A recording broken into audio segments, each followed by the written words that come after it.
Hello and welcome to an episode of Historically Marked. This is my second year anniversary one. It's a little belated. It actually happened on Memorial Day weekend of 2022. But in celebration of this YouTube channel, I am definitely going to do like something very different. Not going to be exploring a lot of markers, but instead going through a stroll in historic areas. And this one, I chose Laclede's Landing as my premier one. So Laclede's Landing is somewhat known as the founding place of St. Louis, or birthplace, whatever, and it got its name as a settlement where one of the city's co-founders, Pierre Laclede, once set foot on. Well, kind of like that. It was intentionally placed 15 miles a little bit south of the confluence of the Missouri and Mississippi rivers, which is not too far from Alton or Hartford, Illinois. So a stone house was built for him and his family where all these buildings are somewhere. So this later became a very popular trading post, and of course it all boomed into the city of St. Louis. Now the landing has changed over the decades, and I guess centuries in this case. Now it once was an industrial part of St. Louis. It somewhat still is, but the way I remember it, as a borderline Gen X millennial, I remember when this place was up and happening. It was back then, it was revitalized. Like, there was a lot of bars and nightclubs and a lot of fun places to go. On Friday and Saturday nights, this place will be hopping. Loud music playing from the clubs, a lot of people walking around, not having to worry about such, but unfortunately times have changed. Now we'll get into that, you know, based on who's being blamed for what, or what were the causes of that. But I'm gonna go ahead and explore what is now during challenging times for this area. So come with me, I'll take you on a tour. Here we go. So now I'm technically in Gateway Arch National Park, and that of course is the arch. In front of me, well, you can't see it, is the Mississippi River, and that is the Eads Bridge and the Metrolink station. But past there is Laclede's Landing. So we're looking north on 2nd Street, and a lot of these buildings date back to the 19th century. Now there are a few that I'll be showing you that go back to the 20th century, but either way, these buildings are all over at least 100 years old, which is very cool. I mean, they've been revitalized, but unfortunately, a lot of them are just sitting empty, nothing much going on. But I guess I'll go ahead and get things going. All right, so we're gonna begin our tour right at the Metrolink station on North 2nd Street. Get a nice view of all those old buildings. And here's an information center for those that want to find more things to do in St. Louis. And this is kind of outdated because it says here there's a Union Station, but there's like no aquarium there. But it gives you places to stay, many others. All right, so starting with the building on the right, that is the Cutlery Factory. There's an event space up on top where people can host parties or whatever, and that is the Kimchi Guy's restaurant. It's a really good restaurant. I've eaten there a few times. They got really good Korean barbecue. But the history behind this building dates back to 1882. Let me move back a little bit. So after the Civil War, retired Quartermaster General E. Anson retained his supply connections and ran a commission and grocery business from this location. Elmer, his son, graduated from Washington University, taught Sanskrit at Harvard, and he went on to become editor of The Nation magazine. Henry Shaw, who, as we all know as Shaw's Garden or Missouri Botanical Gardens guy, and many other things in St. Louis named after him, like Shaw Park. The interior is architecturally unique with 8 segmental brick arches, each 10 feet wide and 16 feet high. Shaw did purchase this building while he was alive. Right next to the building is the Greeley building, going back to 1881. A man named Carlos S. Greeley started his wholesale grocery business. He put no stock of liquor. Word traveled up and down the levee about this experiment, and bets were taken as to its success. This dry grocery house, because again they did not sell any liquor,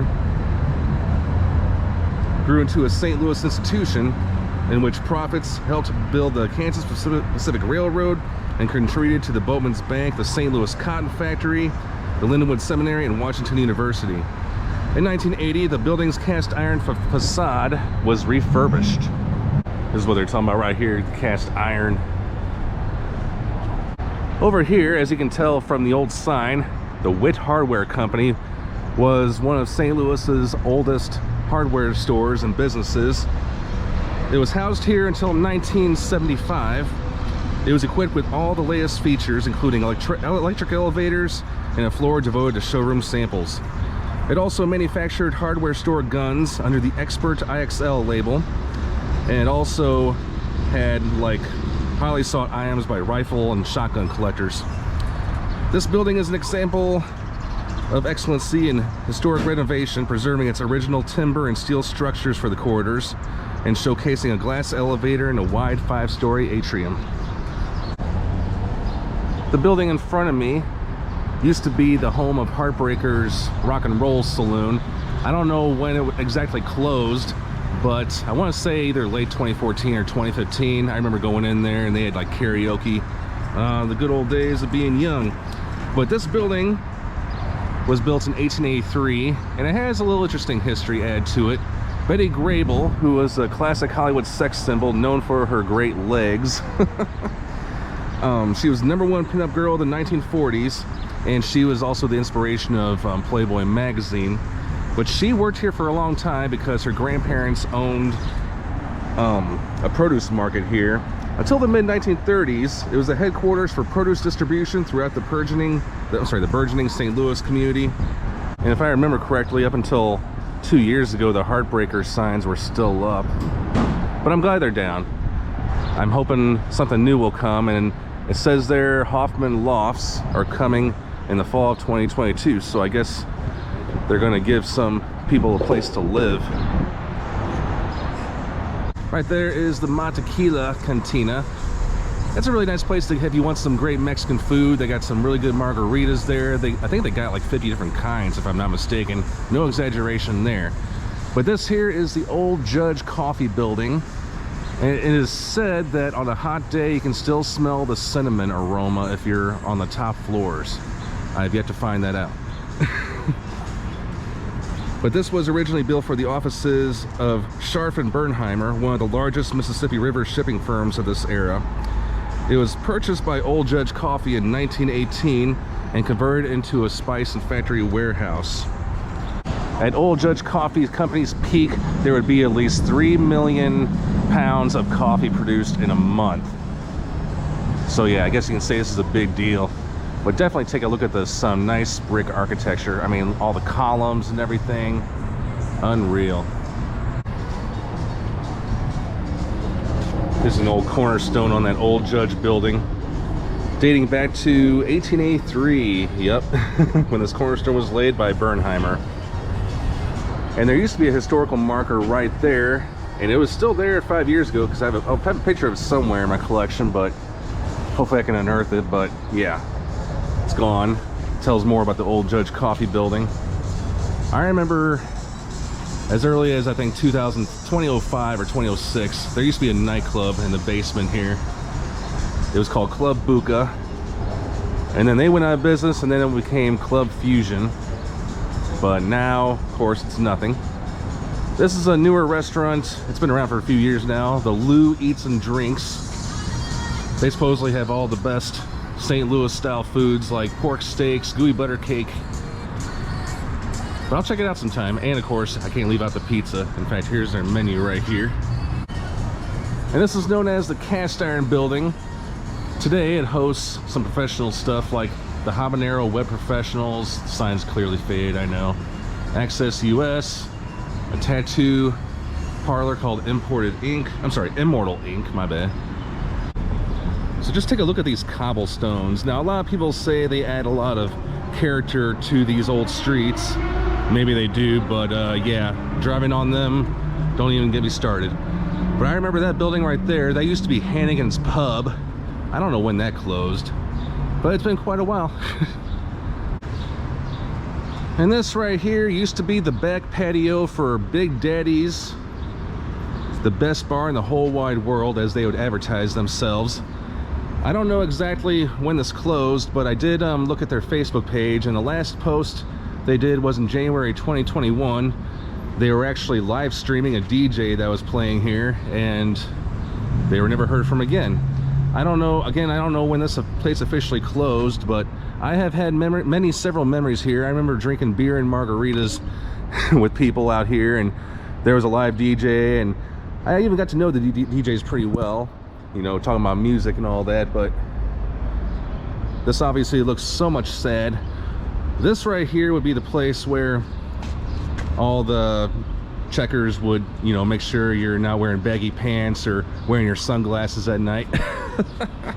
No pun intended for Corey Hart's hit song, but just to give you an idea of what this used to look like at least 2 years ago or before the pandemic, I will go ahead and give you a shot from Google Maps.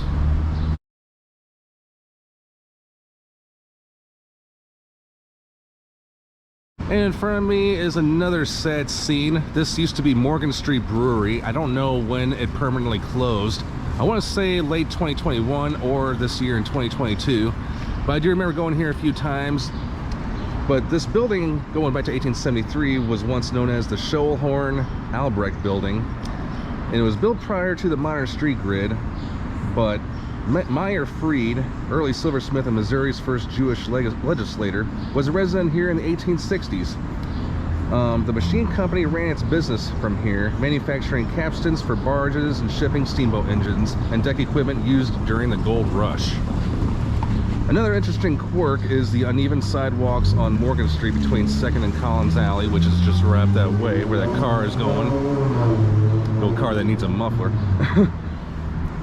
And underneath this building is a cellar room that was purportedly used to hide runaway slaves as they made their way into Illinois. Wow, okay, I did not know that.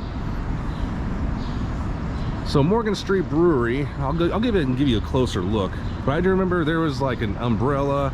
All the tables and chairs, of course, are still here. But even I think a year ago, in the spring of 2022, people were still getting beers and drinks here. Oh, there's a sign on the door.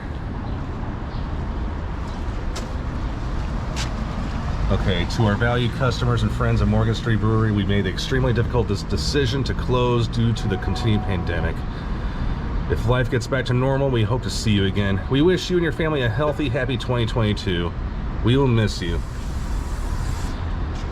Now, what I really liked about it was, I mean, it wasn't laid back. I mean, it was as crowded in the 2000s, you know, as any other bar here on the landing.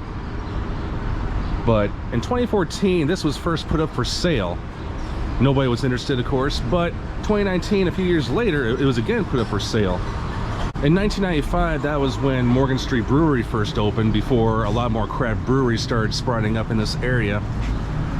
But it was still a fun place to go, because I even thought, you know, I should take a tour, because they do actually welcome tours as long as you put in advance, like make an appointment, like when you want to tour the brewery part. But I just never got around to it, you know. It's one of those things, man, I should have done that, but I didn't.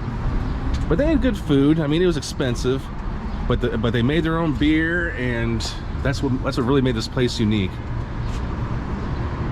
Now, I remember 3 years ago, me and a friend of mine who I used to go to the landing with, we came here for old time's sakes on a Friday night, and there was like nobody here. I mean, there was probably a few people, but we talked to one of the bartenders who was here for a long time, and they were like, well, on a good night 10 years ago, I made $800. Today, I'm lucky to even have $80 in my pocket. So, unfortunately, yeah, the economic times, as well as the many things that changed the landing for the worst, really affected them. And of course, that sign really said something. And one thing I forgot about Morgan Street Brewery was, at one time, it extended all the way to the back. Well, when we and my friend were here 3 years ago, it was only, that building was only open. But I remember, I don't even remember the year. I want to say either 2006 or 2007. Me and my same friend, we would just come out here and go in that building. We'd shoot pool or drink or whatever. I mean, we do it responsibly, of course, but yeah, look at all these tables that were here. Oh my gosh. Unreal. I mean, it's just so sad. And that right there is Collins Alley. Unfortunately, I do not know the story behind it. I was trying to do some research, you know, on some of these streets. See, here's the thing that says Collins Alley. This was a long-time saloon. It was a saloon for many years. It is known as the Morgan Landing Building. but it was once home to Jimmy Masucci's Cafe Louis, the pub in which the name Laclede's Landing is said to have originated. It is the westernmost lodge of local brew pub, or was the westernmost lodge of Morgan Street Brewery, whose Golden Pilsner won silver and gold medals at the 2010 Great American Beer Festival and 2010 World Beer Cup. In cold weather months, industrious saloon keepers of the early 1900s were known to skirt Missouri's blue laws by selling booze from the middle of a frozen Mississippi River. Yes, that even included Sundays. And I mean, there was nothing, you know, the police could do about it because they technically were not doing it on property. Wow, yeah, Morgan Street Brewery did extend all the way out here. So sad.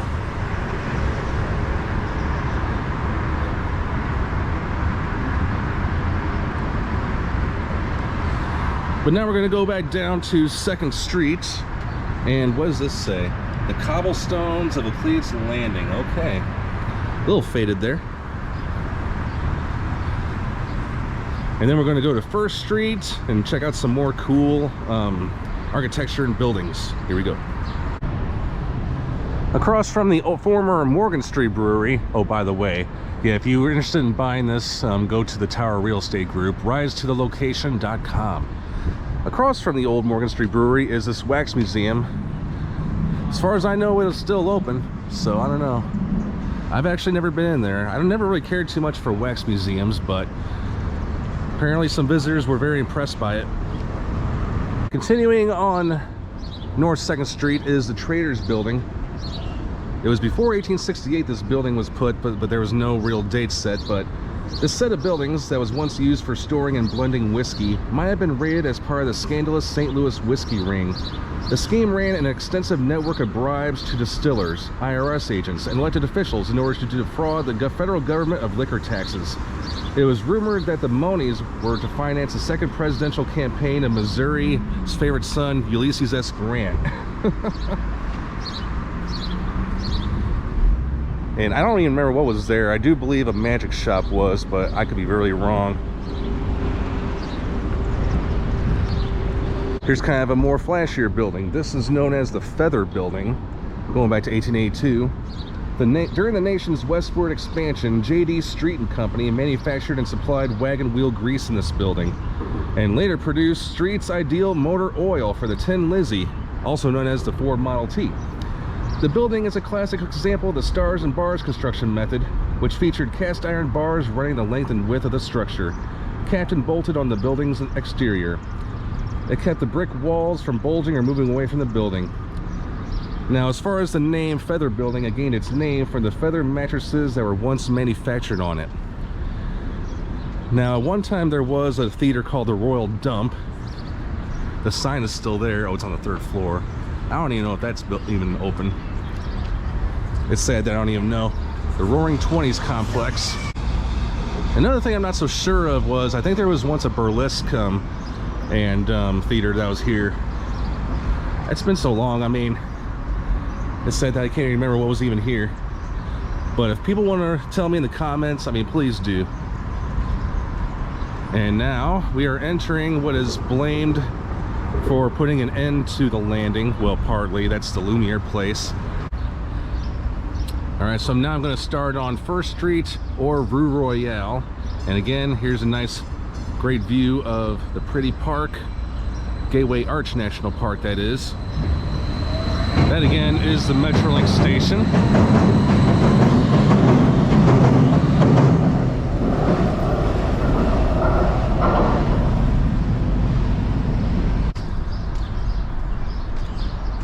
And on our right is going to be the Catherine Ward Bird Garden.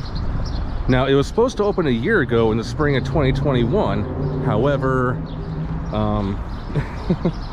but let me tell me a little bit more about that.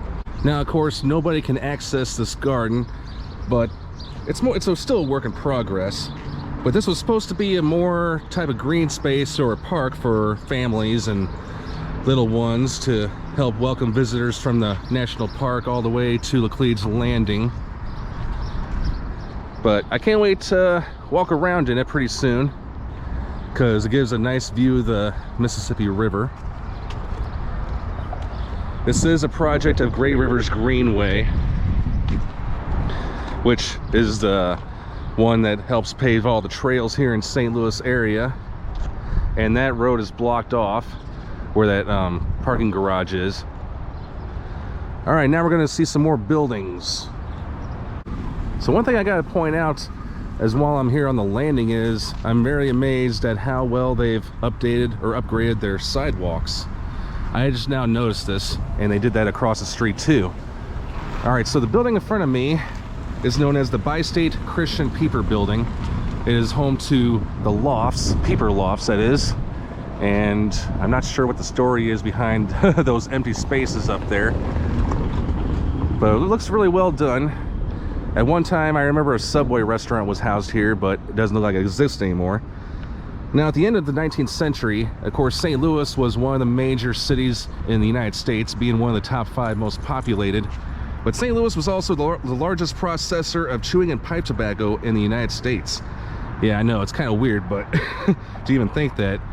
But this building, which now houses the offices for the Metro Transit system, it once stored the leaf for the Christian Peeper Tobacco Company. In 1906, the company produced a series of racy cards for their Turkish brand Katie cigarettes. One of the first uses of artistically posed nude models for their advertising. Those are widely believed to be the forerunners of what we know today as trading cards, like baseball cards or, you know, non-sport cards, because they weren't in packs like Topps and Donruss. Baseball cards were in tobacco packages at the time, like the Honus Wagner one. That's why it's so rare today, because he was not a believer. I mean, he did not believe in chewing tobacco, and of course there's like God knows how many of those cards left. But so this building that I'm approaching, Fisher's and the Landing, I remember when that was open, but I had never once set foot in there, sadly, like I should have. And it's for lease. But this was once the home of First Street Iron Works, and this was once known as a popular Supreme Court case. A little backstory on that. In 1906, the metal polishers went on strike for a 9-hour workday. The Buck Stove and Range Company, which was here, they obtained an injunction, broke the boycott, and later filed a contempt claim with the United States Supreme Court. The case, known as Gompers versus Buck Stove and Range Company, was dismissed May 15th, 1911. First Street Iron Works was the location of the last Laclede's Landing machine shop and one of its most historically exact renovations. There you have it. All right, on to the Muddy Waters. So this is known as the Muddy Waters Building, not to be named after the famous bluesman of the day. And speaking of Muddy Waters, he was actually from Mississippi, and he gained that nickname because he loved playing in the Mississippi River muck, and that of course down there is the Mississippi River. But this building once housed the Western Wire Products Company, and they are credited for creating the precursor of the modern chain link fence. They also manufactured the Never Sag knitted wire bed spring, which boasted a lifetime guarantee and was used in the furniture lines of several national companies. And at one time, I remember this was once a Show Me's. I'm talking about like 15 years ago. It's like one of those Hooters copycat chains. The light bulbs are still there. But either way you look at it, it's just sad. And it's great to know that the patio is open. Not. Across from that building is a very, very historical building. Not just any building, but it is known as a National Historic Landmark. It is known as the Raeder Place, or Reeder Place, sorry, whichever one. This was the site of the famous Missouri Hotel, where the first Missouri legislature was held on September 20th, 1820. There's even a marker on the side of the building, which I'll show you. But in 1821, August 10th of that year, the Assembly preceded the state's admission into the Union. In 1831, the hotel's owner, Major Thomas Biddle, was killed in a duel with Spencer Pettis on Bloody Island, a neutral zone sandbar in the middle of the Mississippi River. It is where Poplar Street Bridge or Interstate 55 and 70 sits now. Let me show you the plaque real quick. And judging by what they're putting on these benches, they definitely take the historic value of this very seriously. Yep, built in 1874, the National Register of Historic Places. Pretty cool. And I'll show you that marker on the side of the building. And here's that marker on the side of the building. Got a little more detail than what I said, but yeah. But like I said though, it was the first legislature of the state of Missouri convened here under the first state constitution on September 18th, 1820, 1 year before Missouri was admitted to the Union. It was also the site of the inauguration of the first governor of Missouri, Alexander McNair, and the election of the state's first U.S. Senators, David Barton and Thomas Hart Benton. So this building was actually also used for the Christian Peeper Tobacco Company in 1874, which happens to be the year that Eads Bridge was completed. It is one of the largest cast iron front buildings in this country. Awesome.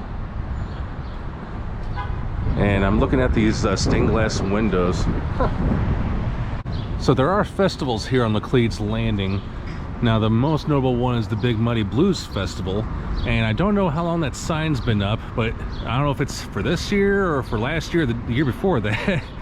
August 31st to September 1st, 2 days, 20 hours of music, 30 bands, 3 stages. Alrighty, thank you. Now in front of me was another old hangout. I already showed you the side of it, but that is the entryway of the old Big Daddies on the Landing. Oh man, I remember those days, again, when they were packed, and there used to be, I mean, girls and all groups of people, young people just walking here. I mean, people of all ages, to be fair. Now that place in the Raeder building, the old spaghetti factory, that is still open. I don't know how many years or decades that's been there. And from Morgan Street is Clay Morgan Alley. And this used to be the back door of all these businesses. Like I remember Club Buca once had a place where they can go outside and do things. Oh look, there's even a ghost sign here. Jake's Steak. So that was another business I remember being out here. I remember at one time people were actually walking this way. And the Fusion sign is still up. What do you know?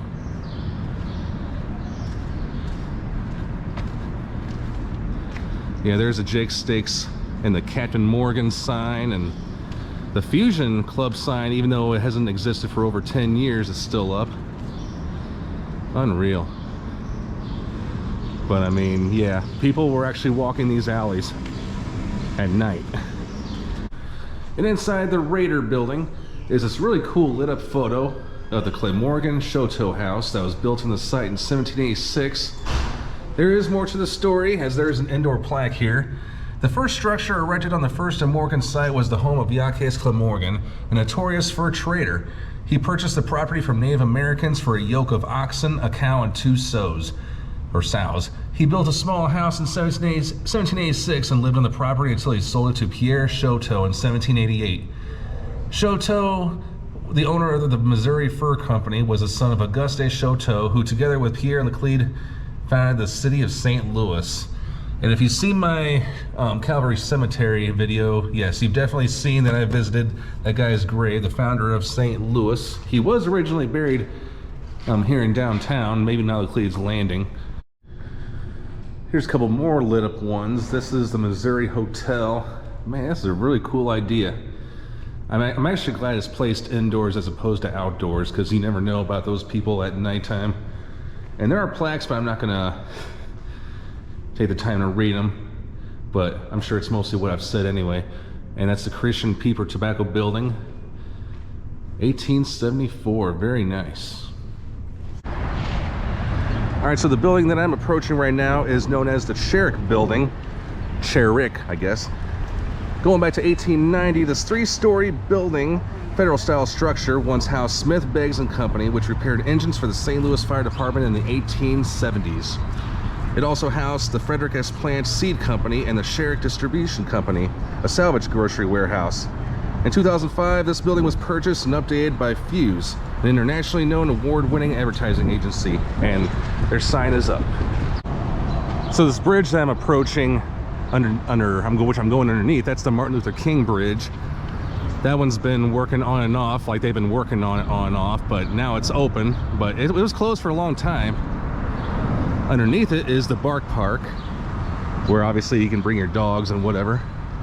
Down there is known as Vessel Park, which I'll show you. Here's another park, okay? Horror Park, P-O-H-R-E-R Park. Named for Edward and Marluel Poehler, 1987. Okay, well, there's some empty space. How's that? Now here's a bar that closed a long time ago, but the signs are still up. Sundeckers. Many people I know have had memories there. And now we're going to save the best for last. I know I'm not talking about the Lumiere place and Four Seasons Hotel and Casino, but this was once the site of the old Mississippi Knights. And if you remember Generation X or before that, you definitely have quite a lot of memories, because a lot of the generation's best bands played around the spot. Nirvana played here on October 16, 1991. Several big name bands like the Red Hot Chili Peppers, the Black Keys, the Police, many others, they definitely paid their dues before they went on to headline arenas. The Urge was the last band to play here on January 19, 2007. They performed here 100 times. 93 of those nights were sold out. So what happened? Okay, so 1979 Mississippi Knights opened here, and it became a legend from the time being up until its closing. But in 2003, rumors started to swirl that the new casino, which was going to be that, there were rumors that they were going to put a parking lot here. Well, the rumors were confirmed in January 2007, unfortunately, and again, January 19th was when the last show was held and the Urge headlined. Local bands also performed that night. But so if you did attend shows at Mississippi Knights, I'd love to hear in the comments. And please forgive me, I do not know the exact location of where it was. I know it was in this area somewhere. And I'm a concert guy. Those who know me know I love going to concerts, but I had only been to Mississippi Knights once. And that was ironically the same night we won the World Series in 2006. I saw Joan Jett and the Blackhearts and the Eagles of Death Metal here. And I left the show early upon finding out that we won the World Series. And little did I know that was the last time I was going to set foot in there. But again, a lot of big name bands like Fishbone, They Might Be Giants played here. And it wasn't just alternative and rock bands. A lot of country acts did too, and blues. But yeah, I hope to do I was hoping to do a separate episode on this. Maybe I will soon.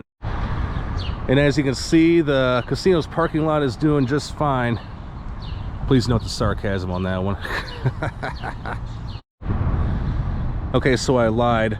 I'm taking you back to Vessel Park, and unfortunately I did not know very much information about this as I tried looking it up. And it looks like there was something there, but yeah. But it doesn't hurt to look around, see what's going on. Just let me go ahead and give you a view uphill, and that of course is the city skyline. And that parking garage, I don't know how long it's been open or closed, but I've seen parts where it's been flooded. If it's open, I don't know how it is. And in front of me is the old parking lot for the President's Casino. I remember at one time there was cars and cars and cars parked here, as well as other places. And that over there was the entryway to get into President's Casino. And it's been over 10 years since the President's Casino, the boats sailed away. And of course, people were to gamble in, in accordance to the Missouri laws, gambling on the water. But I wouldn't try going over there because where the shelter is, because it looks like I don't want to say a homeless camp, because there are some homeless people who are making 5 times more than I am on YouTube. But I don't want to say poor either, but just pretty much people who are living in tents. How's that? They're underneath that shelter. But either way you look at it, it's sad.